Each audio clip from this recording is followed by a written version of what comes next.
وأحسن منك لم تر قط عيني وأجمل منك لم تلد النساء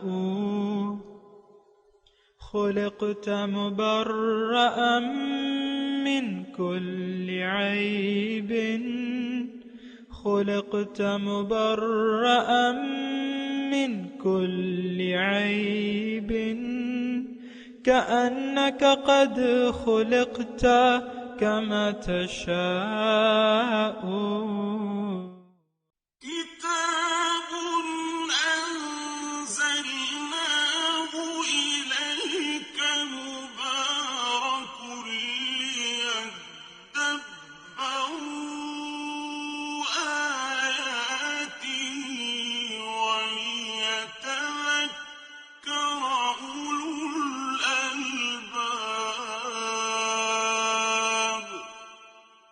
یہ کتاب برکت والی ہے جسے ہم نے آپ کی طرف نازل فرمایا ہے تاکہ دانش مند لوگ اس کی آیتوں میں غور و فکر کریں اور نصیحت حاصل کریں. اللہم صلی علی سیدنا محمد وعلی آل سیدنا محمد بعدد کل ذرۃ مئۃ الف الف مرۃ. سامعین و ناظرین کرام، السلام علیکم ورحمۃ اللہ وبرکاتہ. سامعین کرام، سورہ احزاب آیت نمبر 35 حصہ دوم ہے.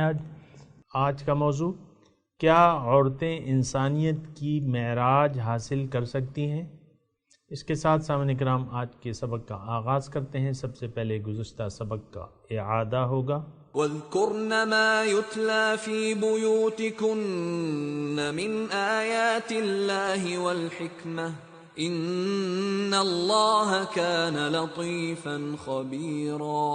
اور تم اللہ کی آیتوں کو اور رسول صلی اللہ علیہ وآلہ وسلم کی سنت و حکمت کو جن کی تمہارے گھروں میں تلاوت کی جاتی ہے یاد رکھا کرو. بے شک اللہ اپنے اولیاء کے لیے صاحب لطف اور ساری مخلوق کے لیے خبردار ہے. ان المسلمین والمسلمات والمؤمنین والمؤمنات والقانتین والقانتات والصادقین والصادقات والصابرين والصابرات والخاشعين والخاشعات والمتصدقين والمتصدقات والصائمين والصائمات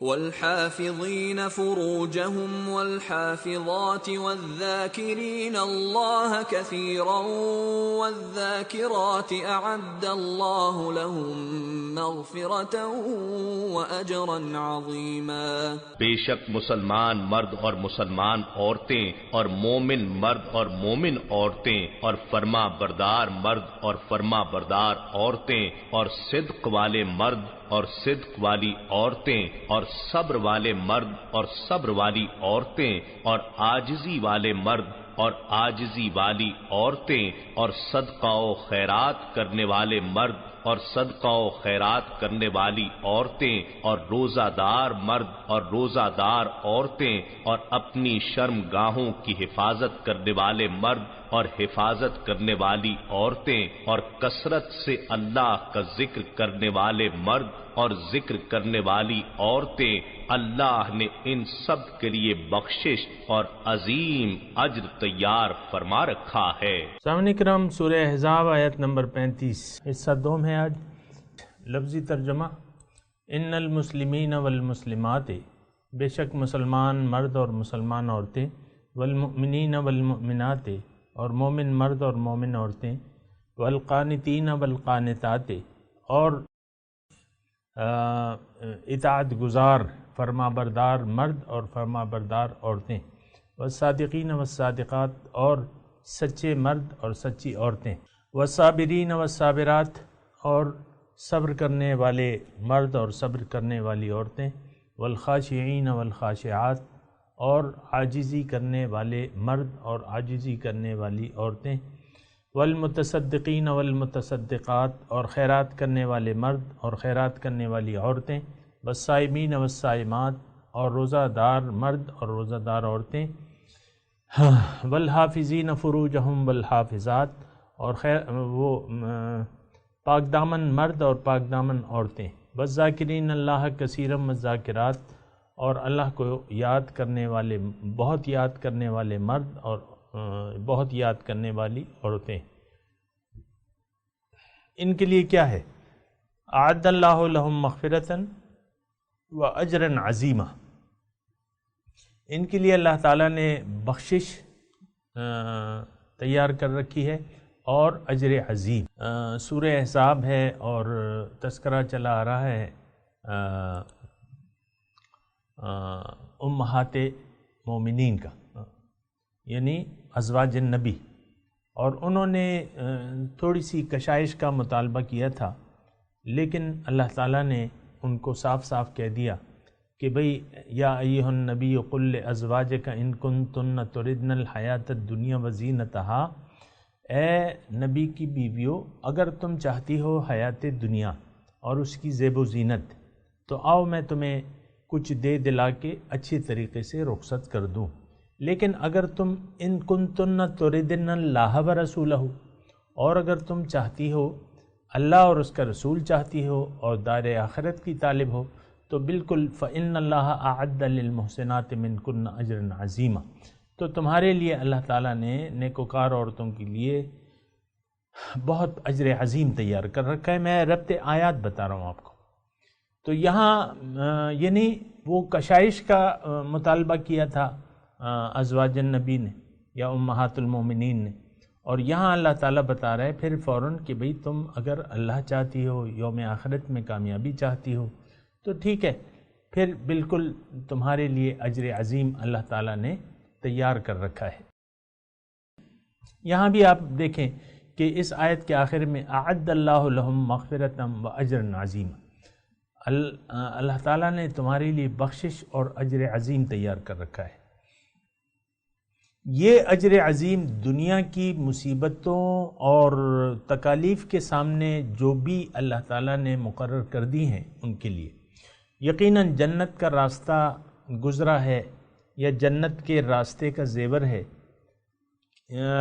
تکالیف، مصیبتیں اور بدنامیاں اور آزمائشیں، مختلف آزمائشیں، یہ تو ہم تذکرہ کر چکے ہیں سامعین کرام، لیکن جو اجر ملنے والا ہے، اس کے عوض جو اجر ملنے والا ہے، تو اللہ تعالیٰ نے اسے اجر عظیم فرمایا ہے۔ پھر جو بخشش ہے، اصل جو چیز ہے وہ تو بخشش ہے، اور بخشش جبھی ہوگی جب اللہ تعالیٰ راضی ہوگا۔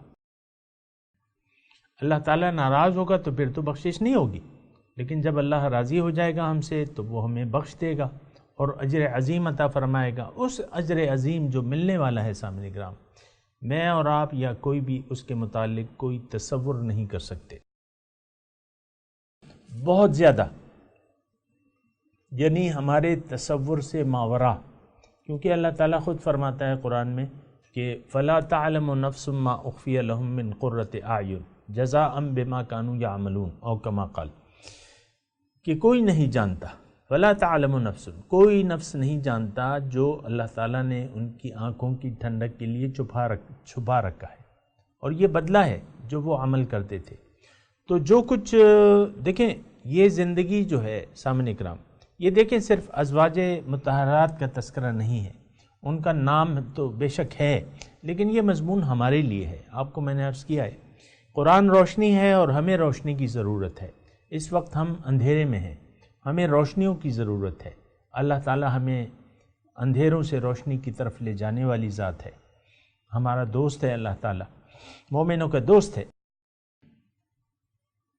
تو جو اجر عظیم ملنے والا ہے، میں عرض کر رہا تھا کہ جو یہ ہم اس وقت زندگی گزار رہے ہیں، اس میں اگر ہماری زندہ، یعنی ہمیں مارا نہ جائے، زندہ کھڑا کر کے ہماری ایک ایک بوٹی نوچی جائے، کس سے؟ چھری سے نہیں، پلاس سے، اور وہ انبور سے، اور پھر جو وہ تکلیف ہوتی ہے وہ تو ہوگی، ظاہر ہے۔ لیکن دیکھیں، میں یا اس سے زیادہ یعنی حضور صلی اللہ علیہ وسلم فرماتے ہیں کہ جو گزری ہیں پہلے لوگ گزرے ہیں ان کو مٹی میں دبا کے آدھا آری سے چیر دیا گیا ہے، اور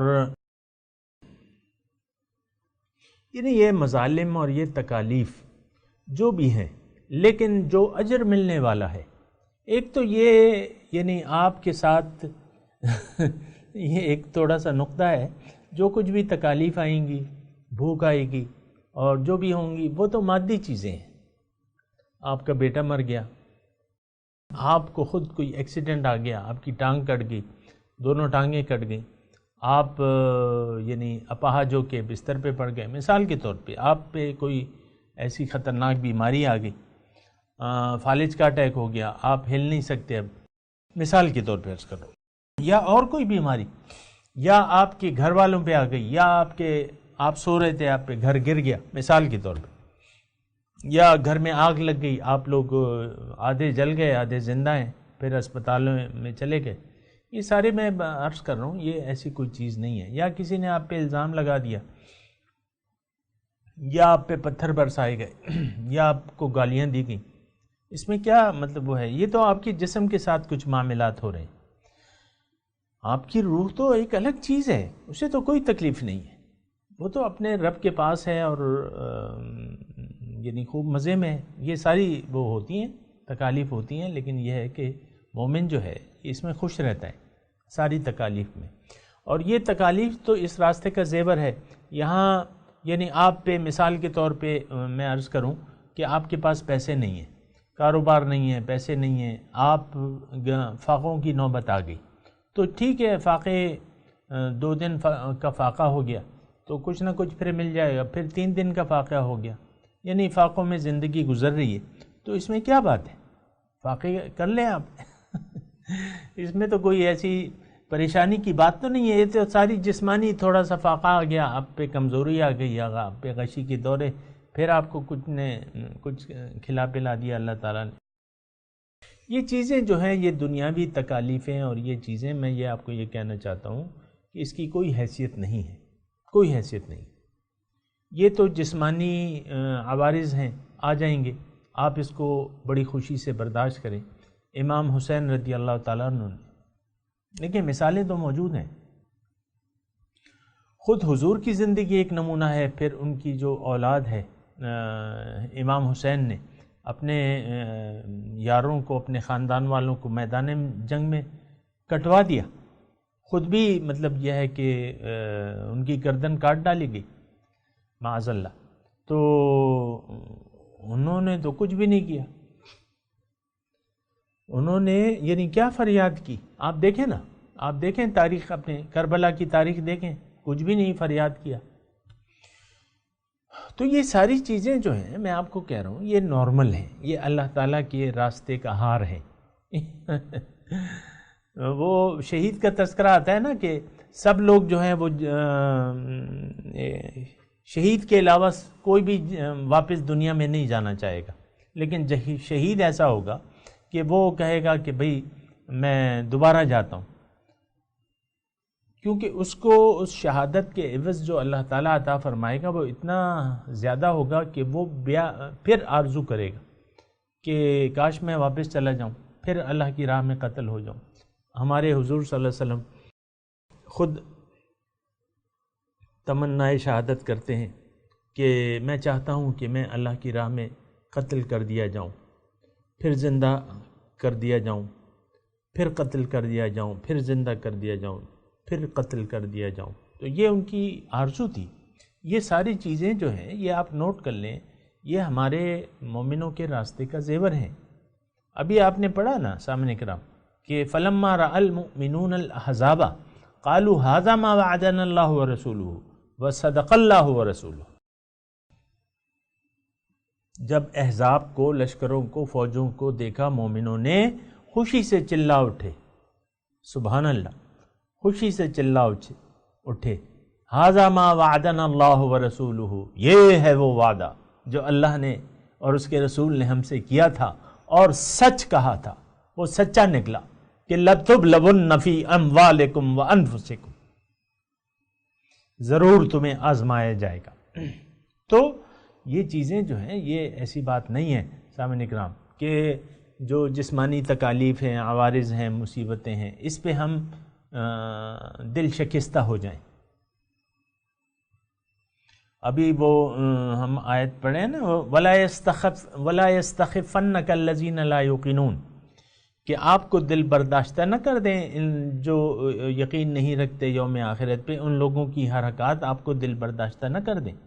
یہ نبی، خطاب تو نبی سے ہے لیکن ہم سے ہے، قرآن تو ہمارے لیے ہے، نبی تو ازلی ہدایت یافتہ ہیں، ان کو ہدایت کی کیا ضرورت ہے کہ نئی ان کو ہدایات دی جائیں، وہ تو ازلی معصوم و پاک ہیں، اور ان کا ہر قول اور فعل جو ہے اللہ تعالیٰ کی طرف سے ہے۔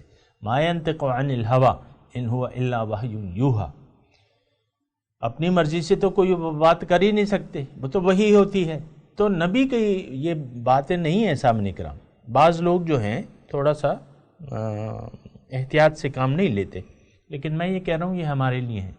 تو دل برداشتہ نہیں ہونا چاہیے، کوئی بھی موقع ہو، کسی بھی موقع پہ آپ کو دل برداشتہ نہیں ہونا چاہیے۔ یہ ہم نے جو پڑھا ہے آج، جو سبق ہم پڑھ رہے ہیں، اس میں کیا ہے؟ ان المسلمین والمسلمات، یہ کیا چیز ہے؟ میں آپ کو گزشتہ درس میں تھوڑا سا بتایا تھا۔ میں یہ کہہ رہا ہوں یہ مومنانہ صفات ہیں جو کہ ہم میں موجود ہونا چاہیے۔ یہ جو مختلف، یعنی یہ مومنانہ روش ہے یا مومنانہ علامات ہیں۔ قرآن ہمارے لیے روشنی ہے، اور اس کی روشنی میں ہم نے، اس کے آئینے میں ہم نے اپنا چہرہ دیکھنا ہے۔ اگر یہ صفات سامنے کرام ہم میں تمام موجود ہیں، اللہ تعالیٰ کا شکر ادا کریں اور استقامت کی دعا کریں۔ اگر نہیں ہے، کچھ ہیں کچھ نہیں ہے، تو جو نہیں ہے اس کے لیے کوشش کریں۔ اگر کوئی بھی نہیں ہے تو اس کے لیے آپ ایک زبردست پلان بنائیں، کوشش کریں، مسلمان بن جائیں، مومن بن جائیں، فرما بردار بن جائیں، سچے بن جائیں، صابر بن جائیں، خاشع بن جائیں، خیرات کریں، روزہ رکھیں اور پاک دامنی اختیار کریں، ذکر کریں اللہ کا۔ یہ تمام علامتیں ہیں سامنے کرام۔ یہاں یہ ان المسلمین والمسلمات والمؤمنین، اس کی تو میں نے آپ کو گزشتہ سبق میں کچھ وضاحت کی تھی۔ تو مسلم کا مطلب یہ ہے کہ یہ دونوں ایک دوسرے کے ساتھ یعنی وہ ہے۔ اس میں ایک نقطہ ہے جو میں نے بیان نہیں کیا تھا، وہ میں آج بیان کر رہا ہوں۔ مسلم اور مومن، یہ دونوں صفات آپ میں ہونا چاہیے۔ مسلم مطلب آپ ظاہری طور پہ ایمان لے آئے ہیں، کلمہ آپ نے پڑھا ہے۔ اب آپ کو مومن بننے کی بھی ضرورت ہے، دل سے یقین کریں، دل سے ایمان لے آئیں۔ بعض لوگ مسلم بننے کو کافی سمجھتے ہیں، ایسی بات نہیں ہے۔ آج یعنی ظاہری طور پہ تو سب لوگ مسلم ہیں، جو بھی کلمہ پڑھتا ہے ہم اسے مسلم کہیں گے، واجب ہے اس کو، اس پہ کوئی فتویٰ ہم نہیں لگا سکتے، نہ منافق کا، نہ شرک کا، نہ کفر کا۔ اللہ بہتر جانتا ہے کہ کون کس درجے میں ہے یا اس کا ایمان ہے کہ نہیں ہے۔ دیکھیں، اسلام تو ظاہر کی چیز ہے، ایمان دل کی چیز ہے۔ لیکن اگر آپ نے اسلام قبول کر بھی لیا ہے تو اب آپ کو صاحب ایمان بننے کی ضرورت ہے۔ کیا مطلب؟ آپ کو ایک زبردست یقین ہونا چاہیے جو آپ کہہ رہے ہیں زبان سے، کہ وہ جو ایمان مفصل ہے، آمن تو وہ ہے نا کہ ایمان مجمل جو ہے، آمنت باللہ و ملائکتہ و کتبہ و رسولہ والیوم الآخر والبعث بعد الموت، یہ آپ زبان سے کہہ رہے ہیں، لیکن اگر یہ اس کو آپ کو دل سے کہنا ہے، یعنی یقین کرنا ہے کہ اللہ تعالیٰ وحدہ لا شریک ہے، اللہ تعالیٰ میرا الہ واحد ہے، اور باقی یہ ساری چیزیں دل میں آپ کو دل سے یقین میں آپ کے آج کا جو معاشرہ ہے جس میں ہم رہ رہے ہیں سامنے کرام، یہ دل سے یقین نہیں رکھتا۔ زبان سے کہہ بھی دیا لا الہ تو کیا حاصل، دل و نگاہ جو مسلمان نہیں تو کچھ بھی نہیں۔ ہم نے تو زبان سے کہہ دیا لا الہ الا اللہ، لیکن ہم نے یعنی دل و نگاہ جو مسلمان نہیں، ہماری دل اور نگاہ یہ تو دنیا پہ ہے، یہ تو آپ کو معلوم ہے اچھی طریقے سے کہ اس معاشرے کی جس میں میں اور آپ رہ رہے ہیں، اس معاشرے کا یقین جو ہے ظاہر پہ ہے۔ ہم لوگ میٹیریلسٹ ہیں، مادہ پرست ہیں، ہمارا یقین ایمان ظاہر پہ ہے، باطن پہ نہیں ہے. نہ جنت پہ ہے، نہ دوزخ پہ ہے، نہ یوم آخرت پہ ہے، نہ قبر کی زندگی پہ ہے. کوئی نہیں، کوئی تیاری نہیں ہے. عذاب قبر جو ہے وہ ثابت ہے قرآن سے، لیکن ہمیں تو اس کا یقین نہیں ہے. نبی نے اس کی تفصیلات کافی بیان کی ہیں، ہمیں تو یقین ہی نہیں ہے. وہ جو آپ کو رکھیں گے قبر میں اور آپ کی روح واپس لوٹائی جائے گی، اس کا بھی یقین نہیں ہے لوگوں کو کہ روح، حدیث کے الفاظ ہیں ثم یعاد الیہ روحہ او کما قال، کہ اس کی روح واپس لوٹائی جائے گی، سیدھا بٹھا دیا جائے گا، اس سے سوال و جواب ہوگا. یہ ساری باتیں، اس پہ ہمارا یقین نہیں ہے. تو میں ایک عمومی بات کر رہا ہوں کہ ہمارا ایمان نہیں ہے سامعین کرام. ہمارا ایمان کس پہ ہے؟ یقیناً ہے، لیکن ظاہر پہ ہے، باطن پہ نہیں ہے. اور یہ تو اللہ تعالیٰ نے فرمایا ہے سورہ روم میں، یعلمون ظاہرا من الحیات الدنیا وہم عن الآخرۃ غافلون. دنیا کے ظاہر پہ تو ان کا یقین ہے، جانتے ہیں، لیکن باطن سے غافل ہیں، آخرت باطن سے غافل ہیں یہ لوگ. تو بہرحال یہ مومنانہ صفات ہیں سامعین کرام، مومن کی علامات ہیں. یہ علامات جو ہیں یہ شرائط ہیں. ان میں سے کوئی بھی یعنی شرط ایسی نہیں ہے، یعنی کوئی بھی علامت ایسی نہیں ہے کہ جو نہ ہو تو چلو بیڑا پار ہے. نہیں، یہ ہر ایک دوسرے سے جڑی بھی ہے. اگر آپ صابر ہیں تو آپ کو خاشع بھی ہونا چاہیے، متصدق بھی ہونا چاہیے، آپ کو صائمین بھی ہونا چاہیے، آپ کو حافظین فروجہم والحافظات بھی ہونا چاہیے، تو اور آپ کو ذکر کرنا والا ہونا چاہیے. تو بہرحال یہ ساری چیزیں ایک دوسرے سے جڑی ہوئی ہیں، لیکن اللہ تعالیٰ ہمیں تفصیل سے بتا رہا ہے ہمارے علم کے لیے تم نے کیا کیا کرنا ہے. سب سے پہلے جو میں آپ کو جو نقطہ بیان کر رہا تھا وہ اس میں یہ بھی ہے کہ مومن یہ دونوں جڑی ہوئی ہیں. یعنی اگر آپ نے اسلام قبول کر لیا ہے، آپ مسلمان ہیں، تو آپ کو مومن بھی ہونا چاہیے، یعنی دل سے یقین ہونا چاہیے. بعض لوگ ظاہری اسلام، یعنی ہم سے یہ پوچھتے ہیں نا کہ بھئی یہ لوگ اتنے جو غیر مسلم جو ہے نیکیاں کر رہے ہیں، اسپتال بنوا رہے ہیں وغیرہ وغیرہ، ہزاروں لاکھوں ڈالر اللہ کی راہ میں خرچ کر رہے ہیں، تو کیا یہ بیکار چلے جائیں گے؟ جی ہاں، کیونکہ وہ مسلم نہیں ہے. جنت میں صرف مسلمان جائیں گے، یہ ایک بات نوٹ کر لیں. مسلمان کا مطلب جس کا سر جھکا ہوا ہو اللہ تعالیٰ کے احکامات کے سامنے. بہرحال اس کی اپنی تفصیل ہے، لیکن یہ مومن اور مسلم یہ دونوں جڑی ہوئی صفات ہیں. آپ اگر مسلم ہیں تو آپ کو مومن بننا ہوگا، یعنی باطنی یقین آپ کے لیے پیدا کرنا ہوگا. یعنی آپ میں اپنا اچھا وہ یقین، میں آپ کو یہ بتاؤں نا کہ میں تو آپ کے سامنے کوئی چیز چھپا کے نہیں رکھتا کہ آپ کو ایک چیز بیان کر رہا ہوں دوسری چیز چھپا لوں. یہ یقین آپ کو یقین والوں سے ملے گا سامنے کرا. جو مومن ہیں، جو سچے لوگ ہیں، ان کی محفل میں آپ کو بیٹھنا ہوگا. جبھی تو اللہ تعالیٰ یہ فرما رہے ہیں، ہمیں ہدایت فرما رہے ہیں. دوسری جگہ ہے یا ایھا الذین آمنوا اتقوا اللہ وکونوا مع الصادقین، اے ایمان والو اللہ کا تقوی اختیار کر لو اور سچے لوگوں کی معیت اختیار کر لو. بعض لوگ تو یہ اگر کوئی سچا ہے بھی تو محض ایک واجبی سے تعلق رکھتے ہیں کہ یہ ہمارے مرشد صاحب ہیں اور پیر صاحب ہیں، بس اللہ اللہ خیر صلی اللہ. نہیں، دیکھیں صاحب ایمان شخص کی صحبت آپ کو اختیار کرنی ہوگی. اگر آپ ایمان والے بننا چاہتے ہیں، یقین والے بننا چاہتے ہیں، تو یقین والے کی محفل کو اٹینڈ کرنا ہوگا، اس کی محفل میں بیٹھنا ہوگا، اس سے اکتساب فیض کرنا ہوگا. کیونکہ ان کے دل جو ہیں، حضور فرماتے ہیں ان کے دل جو ہیں قلوبہم مصابیح الہدا، ان کے دل ہدایت کے چراغ ہیں. سینے میں ان کا تو یعنی نور ربانی ہے. تو ان کی محفل میں بیٹھنا ہوگا. وہ سچے لوگ ہیں، وہ مومن. ظاہر ہے کہ مومن جھوٹا تو نہیں ہو سکتا. حضور فرماتے ہیں کہ مومن سب کچھ ہو سکتا ہے، جھوٹا نہیں ہو سکتا. ظاہر ہے پھر سچا ہوگا، جھوٹا نہیں ہے تو سچا ہے. تو ان سچوں کی محفل میں یہ قرآن کا حکم ہے، اللہ کا حکم ہے. یا ایھا الذین آمنوا اتقوا اللہ وَكُونُوا مَعَ الصَّادِقِينَ، اے ایمان والو اللہ کا تقوی اختیار کر لو اور سچوں کی محفل میں بیٹھو. مع الصادقین یعنی ان میں رل مل جاؤ، جیسا کہ اصحاب کرام حضور صلی اللہ علیہ وسلم کے ساتھ وابستہ تھے اور انہی کے ساتھ بیٹھتے اٹھتے، ساری ان کی جو ہے زندگی تو حضور کے گرد گھومتی تھی نا. تو اس طریقے سے آپ کو اب ایک صاحب ایمان شخص کو ڈھونڈنا ہوگا اور ان کی صحبت میں بیٹھنا ہوگا، ان سے اکتساب فیض کرنا ہوگا. وہ یقین کی دولت وہ آپ کے دل میں ڈالیں گے. یہ میں نے آپ کو ایک نقطہ بتایا.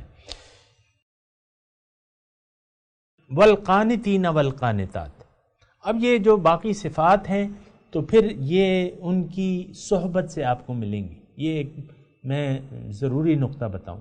دیکھیں صحابہ کرام نے جو کچھ ان کو حاصل ہوا ہے وہ حضور صلی اللہ علیہ وسلم کی صحبت سے حاصل ہوا ہے.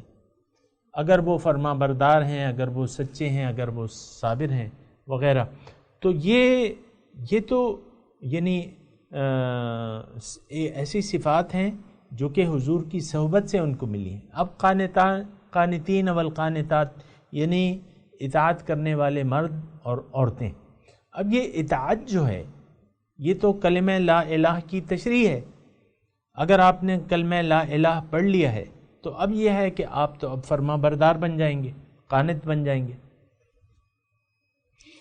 تو یہ تو کلمہ طیبہ سے جڑی ہوئی بات ہے کہ پھر یہ اپنے منزل سے جڑی ہوئی بات ہے. سامنے کرام کہ اگر آپ نے کلمہ پڑھ لیا ہے، آپ کو یقین ہے کہ میں تو روح ربانی ہوں اور میری منزل تو اللہ ہے اور میرا راستہ تو اسلام ہے، میرا راستہ تو دین اسلام ہے اور میرا طریقہ تو حضور کا ہے. اب یہ ہے کہ آپ اللہ کے حکم اور حضور صلی اللہ علیہ وسلم کے حکم کے وہ اسوہ حسنہ کے سامنے سر جھکا دیں گے. اللہ کی اطاعت کریں گے اور رسول کا اتباع کریں گے.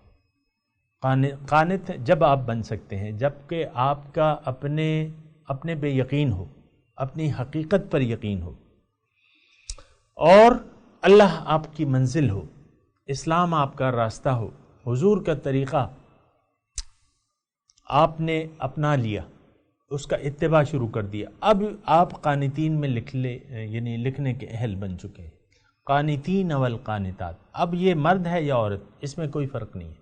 آپ کو یہ سامعین کرام یہ بھی میں بتا دوں کہ یہاں عورتیں جو ہیں خاص طور پہ تھوڑا سا جسمانی لحاظ سے یا اللہ تعالیٰ نے ان کو مردوں کے نیچے رکھا ہے.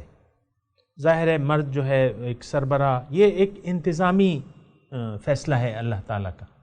یہ عورتیں، میں عورتوں سے مخاطب ہوں، یہ اللہ تعالیٰ کا ایک انتظامی فیصلہ ہے. جیسا کہ یعنی دنیا میں بھی ہر ادارے میں ایک سربراہ ہوتا ہے، تو اس سربراہ کے زیر نگرانی جو ہے مرد بھی ہوتے ہیں، خواتین بھی ہوتے ہیں، لیکن سربراہ ایک ہوتا ہے. آپ کو معلوم ہے اس ملک کا وزیر اعظم ایک ہے، صدر ایک ہے، آرمی چیف ایک ہے. تو یہ انتظامی اللہ تعالیٰ کا، یعنی یہ ایک ضرورت ہے کہ مرد کی فوقیت ہے. وَلِلرِّجَالِ عَلَيْهِنَّ درجہ، ایک درجے کا فرق ہے مرد کا کہ وہ انتظامی لحاظ سے، باقی تو چیز ایک ہی ہے. سامنے اکرام عام طور پہ خواتین خصوصاً یہ ہاؤس جو گھروں میں رہتی ہیں اور گھروں کے یعنی باہر نہیں نکلتی، وہ سوچتی ہیں کہ نہیں مردوں کا رتبہ اوپر ہے. ایسی بات نہیں ہے. میں نے آپ کو بتا چکا ہوں عورت اور مرد یہ صرف اللہ تعالیٰ نے ضروریات کے حساب سے ایک روح کو جسم مرد کا دے دیا ہے، ایک کو عورت کا دے دیا ہے. ہیں دونوں ایک ہی، یعنی روح میں جنس نہیں ہے. سامنے کرام اب وہ تقسیم جو اللہ تعالیٰ نے کی ہے تو وہ تو ضروریات کے حساب سے ہے، باقی اعمال کے حساب سے ان میں کوئی فرق نہیں ہے، اجر کے حساب سے بھی کوئی فرق نہیں ہے. بہت سی خواتین ہیں، حضرت ام عائشہ ہیں، امی عائشہ ہیں، تو ان کی بہت سے مردوں پہ فضیلت ہے. مثال کے طور پہ علم کے لحاظ سے، یا ہمارے یعنی رابعہ بصری ہیں رحمۃ اللہ علیہ، تو بہت سے مرد ان کے پاس آتے تھے تعلیم حاصل کرنے کے لیے. تو یہ فرق نہیں ہوتا. تو میں صرف عورتوں کو تسلی دے رہا ہوں اور ان کی ہمت بڑھا رہا ہوں کہ آپ یہ سارے کام کر سکتی ہیں، کیونکہ اللہ تعالیٰ نے سامعین کرام اس میں خاص طور پہ اللہ تعالیٰ نے اس کا تذکرہ کیا ہے۔ بہرحال آج کا وقت جو ہے وہ قریب ہے، تو میں تلاوت کرتا ہوں، میرے ساتھ دہرائیے۔ اعوذ باللہ من الشیطان الرجیم، بسم اللہ الرحمن الرحیم۔ ان المسلمین والمسلمات والمؤمنین والمؤمنات والقانتین والقانتات والصادقین والصادقات والصابرین والصابرات والخاشعین والخاشعات والمتصدقین والمتصدقات والصائمین والصائمات والحافظین فروجہم والحافظات والذاکرین اللہ کثیرا والذاکرات اعد اللہ لہم مغفرتا واجرا عظیما۔ سامعین کرام، اب ان آیات کی تلاوت اور ترجمہ سنتے ہیں۔ إن المسلمين والمسلمات والمؤمنين والمؤمنات والقانتين والقانتات والصادقين والصادقات والصابرين والصابرات والخاشعين والخاشعات والمتصدقين والمتصدقات والصائمين والصائمات والحافظين فروجهم والحافظات والذاكرين الله كثيرا والذاكرات أعد الله لهم مغفرة وأجرا عظيما۔ Muslim men and Muslim women, believing men and believing women, obedient men and obedient women, truthful men and truthful women, patient men and patient women, humble men and humble women, charitable men and charitable women, fasting men and fasting women, men who guard their chastity and women who guard, men who remember God frequently and women who remember God has prepared for them a pardon and an immense reward. سامعین کرام، اس کے ساتھ ہی آج کے درس کا وقت اختتام کو پہنچا۔ اگلے درس میں انشاءاللہ ملاقات ہوگی۔ وآخر دعوانا ان الحمدللہ رب العالمین، والسلام علیکم ورحمۃ اللہ وبرکاتہ۔